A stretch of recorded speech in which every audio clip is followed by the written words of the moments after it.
Welcome to Behind the Board on changing tempo with elastic audio. We're going to be talking about changing tempo of the complete songs, even just one instrument at a time, whatever we need to do. Because a player came in, they played a part and said that needs to be faster or slower, and they want us to speed up the intro or slow down the outro, whatever it might be.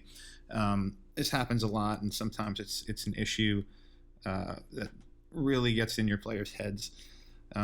So I want to bring your attention to a few things. Right now we have an acoustic guitar. Let's play that back.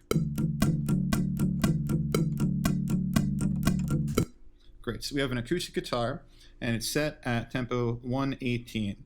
So let's say the acoustic guitar player just told me that it's supposed to be much faster, and we want to be able to make it much faster without replaying it. So let's figure out how to do that. We go over to this area right here we've been working in, the Elastic Audio plugin selector. We want to use polyphonic because this is of many sounds. A guitar has many strings, so it is polyphonic. Just give that a click to turn that on. Very important is moving this right here from samples to ticks. If you don't do this, this will not work. So get those two things down. Now we have pretty much everything under our control just by using our tempo. So you go up to your tempo bar, you go to your red pointer over here next to your plus button, and let's speed this guy up. I just double clicked that, and now we're going to speed it up 10 beats per minute to 128 just by typing that in and pressing OK. Let's listen back to what we have now.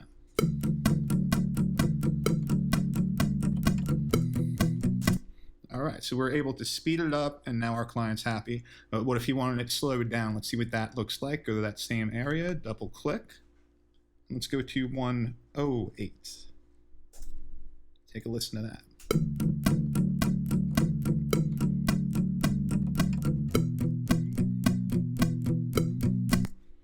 Fantastic. All right, so we can even do this at different points in the song.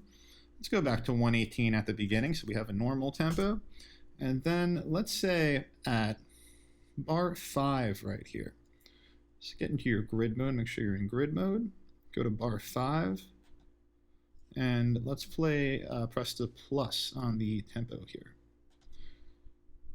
And let's change it to go much faster at bar 5. We'll go to 136 at bar 5. So we should be humming along at the regular tempo. And then get a real speed up. So this will be really useful, especially even if you want to use it as an effect. Say we wanted to take the last two bars and just slow everything down little by little by using our tempo operations. So we'll go to our tempo bar, our green bar up here, make our first click. That's bar 7 we're starting at, and we'll end at bar 9. Go to our event, tempo operations, parabolic.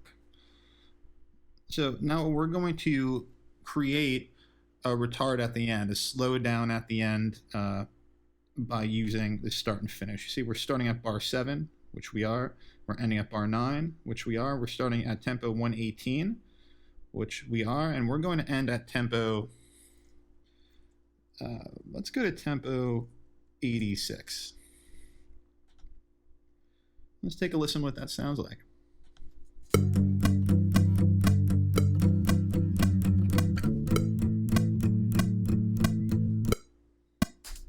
So you can make some cool effects with this, some fade outs that your bands weren't even expecting. You could really surprise them with some of this stuff.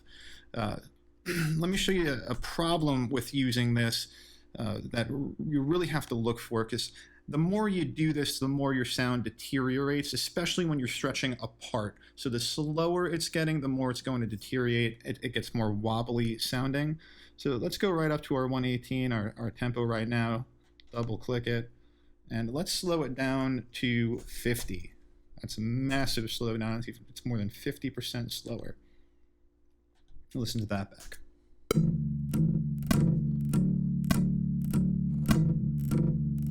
So there's a bunch of wobbling. It does not sound good.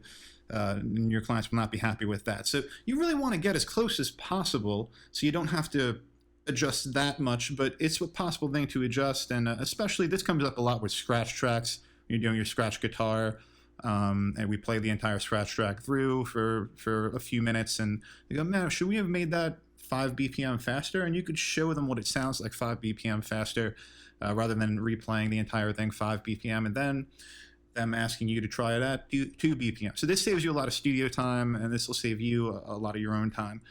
So use this wisely. Don't go nuts with it, but use it when it comes up and use it when it's handy. Thanks for being with me on this video, and I look for you on the next one.